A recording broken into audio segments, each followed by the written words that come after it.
हरियाणा में विधानसभा चुनावों को लेकर चुनाव आयोग आज करेगा प्रेस कॉन्फ्रेंस। इसी प्रेस कॉन्फ्रेंस को देखते हुए सीएम सैनी ने भी बदला कैबिनेट मीटिंग का समय। मुख्यमंत्री ने कैबिनेट मीटिंग से पहले ही प्रेस कॉन्फ्रेंस कर गिनवाई सरकार की उपलब्धियां। इसका अंदेशा हमने पहले ही जताया था कि हरियाणा में चुनाव समय से पहले हो सकते हैं, क्योंकि सरकार व चुनाव आयोग इसको लेकर पहले ही तैयार दिखाई दे रहा था।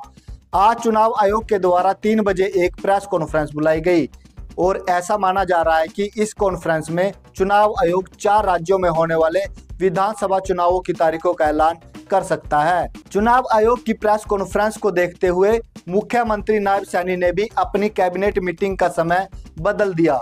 यह मीटिंग पहले दोपहर 11 बजे बुलाई गई थी, जिसका समय बदलकर 9 बजे कर दिया गया। मुख्यमंत्री ने कैबिनेट मीटिंग से पहले ही प्रेस कॉन्फ्रेंस कर सरकार की उपलब्धियों का उल्लेख भी किया।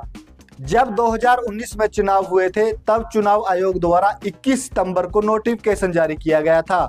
अगर आज चुनाव की तारीखों का ऐलान होता है तो आप भी समझिए कि सरकार और चुनाव आयोग कितनी जल्दी में नजर आ रहा है। जब 2019 में चुनाव हुए थे, तब चुनाव आयोग द्वारा 21 सितंबर को नोटिफिकेशन जारी किया गया था।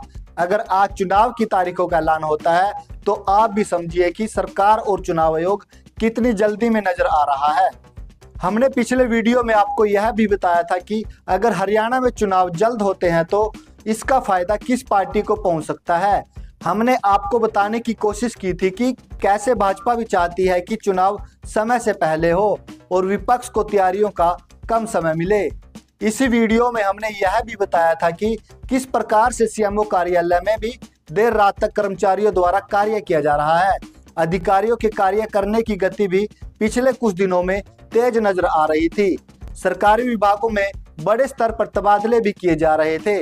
ऐसे कई कारण थे जो हरियाणा में जल्द चुनाव की ओर इशारा कर रहे थे।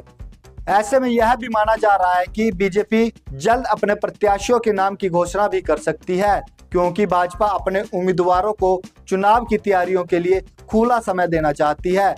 ऐसे में भाजपा द्वारा चुनाव की तारीखों के ऐलान के बाद उम्मीदवारों की कभी भी पहली लिस्ट जारी की जा सकती है। वहीं पिछले दिनों गृह मंत्री अमित शाह ने यह भी साफ कर दिया था कि हरियाणा में होने वाले विधानसभा चुनावों की अगुवाई मुख्यमंत्री नायब सैनी ही करेंगे। गृह मंत्री अमित शाह ने तो भाजपा की हरियाणा में जीत के बाद सैनी को ही एक बार फिर मुख्यमंत्री बनाने की बात भी कही थी। वहीं अगर कांग्रेस की बात की जाए तो कांग्रेस में मुख्यमंत्री की कुर्सी को लेकर अभी भी लड़ाई नजर आ रही है। वैसे तो भूपेंद्र सिंह हुड्डा इस कुर्सी के प्रबल दावेदार माने जा रहे हैं, लेकिन सिरसा से सांसद कुमारी सैलजा, रणदीप सिंह सुरजेवाला भी इस कुर्सी के लिए अपनी दावेदारी पेश कर रहे हैं। यही कारण है कि कांग्रेस ने अभी तक औपचारिक तौर पर मुख्यमंत्री का नाम घोषित नहीं किया है। अब बात करते हैं मतदाताओं की। हरियाणा में 2 करोड़ से अधिक मतदाता हैं, जिनमें 1.6 करोड़ के करीब पुरुष तो वही 95 लाख के करीब महिला मतदाता है। इस विधानसभा चुनावों में 4.5 लाख से ज्यादा मतदाता पहली बार किसी विधानसभा चुनावों में मतदान करेंगे। 95 वर्ष से अधिक उम्र के करीब 2.5 लाख मतदाता है। वहीं 100 वर्ष से अधिक उम्र के करीब 10,000 मतदाता माने जा रहे हैं। हरियाणा की लास्ट वोटर लिस्ट 27 अगस्त को जारी की जाएगी, जिसको लेकर मुख्य निर्वाचन अधिकारी पंकज अग्रवाल जानकारी भी दे चुके हैं। उनके द्वारा यह भी बताया गया है कि चुनाव को लेकर दूसरी मुख्य तैयारियां भी पूरी कर ली गई हैं। हरियाणा में पिछले 2 चुनावों में भाजपा की जीत होती आई है। 2014 में भाजपा हरियाणा में 47 सीट जीतने में कामयाब रही थी और पूर्ण बहुमत की सरकार भाजपा ने बनाई थी। लेकिन 2019 में हुए चुनाव में भाजपा 40 सीट पर ही सिमट गई थी, जिसके बाद जजपा के साथ मिलकर सरकार बनाई गई थी। लेकिन लोकसभा चुनावों से पहले भाजपा जजपा का यह गठबंधन टूट चुका है। अब भाजपा अकेले ही चुनाव लड़ने की तैयारी में है। भाजपा ने अपने 10 साल के इस कार्यकाल के अंदर कई बड़े विरोध भी झेले हैं।